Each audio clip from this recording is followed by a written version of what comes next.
Bonjour, c'est Dr Marina Awad Sabra de l'Université libanaise et dans cette vidéo, je vais continuer le chapitre des machines à courant continu. Et dans cette partie, je vais parler de la génération de la force électromotrice dans le conducteur et du rôle de l'ensemble balai-collecteur. Je reviens à l'équation de la tension électrique comme une tension générée sur un fil électrique sur la surface du rotor.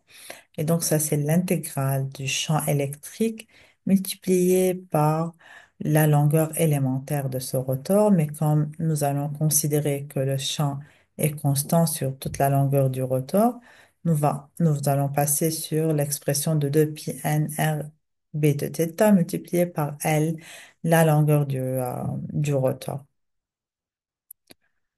E de θ, elle a la même fonction de variation qu'en B de θ puisque 2 pi n et R et L sont des caractéristiques fixes du rotor.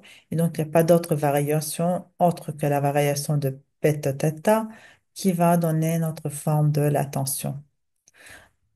Et avec ça, la variation de la force électromotrice dans un conducteur peut être donc estimée comme une fonction sinusoïdale en fonction de θ. Elle n'est pas vraiment une sinusoïde, mais si nous regardons bien, si nous regardons la transformée de Fourier, elle sera pas très loin de la principale, donc de la fréquence principale avec d'autres termes. Et là, dans l'image, nous avons l'ensemble des balais et collecteurs. Donc, ça s'appelle le balai, le brush in English. Ça s'appelle le collecteur ou the commutator. Et ce sont l'enroulement, ça c'est le rotor et les enroulements du rotor. Et si vous regardez bien, ici, c'est une partie qui est souple, le brush, c'est une partie qui est souple et qui touche au collecteur pour faire une connexion électrique. Elle est souple parce qu'à cause du frottement,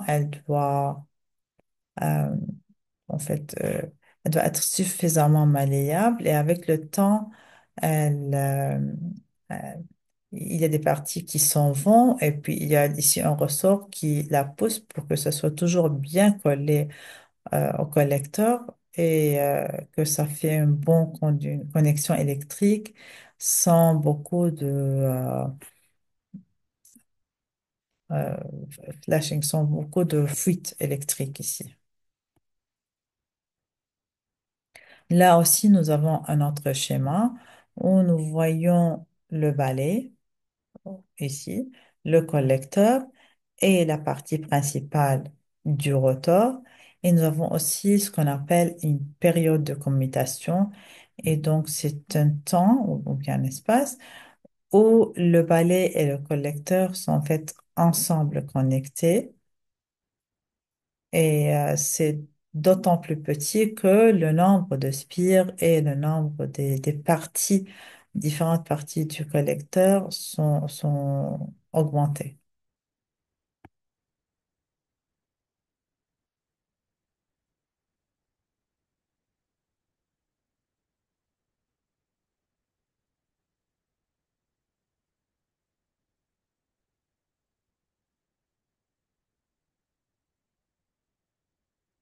Nous allons parler maintenant de la commutation elle-même. Je vais prendre d'abord un cas assez simplifié. Je vais prendre une seule spire. Donc, pour ce cas d'exemple, nous allons considérer que notre machine n'a qu'une seule spire qui est représentée ici. Un, c'est la partie qui est là à droite, et deux, c'est le deuxième fil électrique et qui est à gauche maintenant. Ça, c'est le pôle nord et le pôle sud de notre machine. Et ça, c'est deux points de connexion électrique qui sont à travers les balais collecteurs. Donc, ce sont des points qui ne tournent pas avec le temps, tandis que toute la partie à l'intérieur, c'est une partie qui tourne. Et nous voyons ici, d'après la règle de la main droite, que le courant généré est un courant positif. Donc, le sens de courant qui pourra passer dans ce fil est un courant sortant de l'écran. De l'autre côté, c'est forcément l'inverse. Et donc, c'est un courant rentrant dans l'écran. Et ce que je vois ici, les deux points noirs sont une isolation électrique entre deux lames du collecteur, puisqu'il n'y a que deux demi-fils, demi-spires. Donc ici, il y a deux lames, une partie où le conducteur 1 est connecté et une autre où, en moins pour l'instant, le conducteur 2 est connecté. Une fois que cette machine commence à tourner, en fait, le point de contact ici avec les balais est en train de bouger. Donc, si nous regardons l'image numéro 2, nous allons voir que ce rotor a bougé. Mais les points A, B n'ont pas bougé parce qu'ils sont connectés au stator et qu'ils sont fixes par rapport au balai. Le nord-sud, et donc ça c'est le stator, n'a pas bougé. Mais je regarde toujours la connexion. Ça c'est un conducteur et donc ça c'est mon balai. Et j'ai toujours le point 1 connecté au point A, le point 2 connecté au point B dans cet exemple. Si cette machine continue encore un peu à tourner, nous allons tomber dans ce type de cas. Mais qu'est-ce que c'est que ce type de cas? En fait, la machine a suffisamment tourné pour que la lame numéro 2 se connecte au balai A. Et ça voudrait dire que A était en train de voir le conducteur 1, maintenant elle est en train de voir le conducteur 2. Et si je regarde le signal de A, elle va suivre la moitié du temps le conducteur 1 et l'autre moitié le conducteur 2. Et donc, celui-ci va faire un redressement de la tension électrique qui est dans la machine. Donc, à l'intérieur, chaque fil par lui-même, il est en train de faire des sinusoïdes, mais ce type de connexion va faire que le point A et le point B ne vont voir que la partie positive. Donc, ils vont voir ça en module. En sortie, nous allons voir cette forme de tension.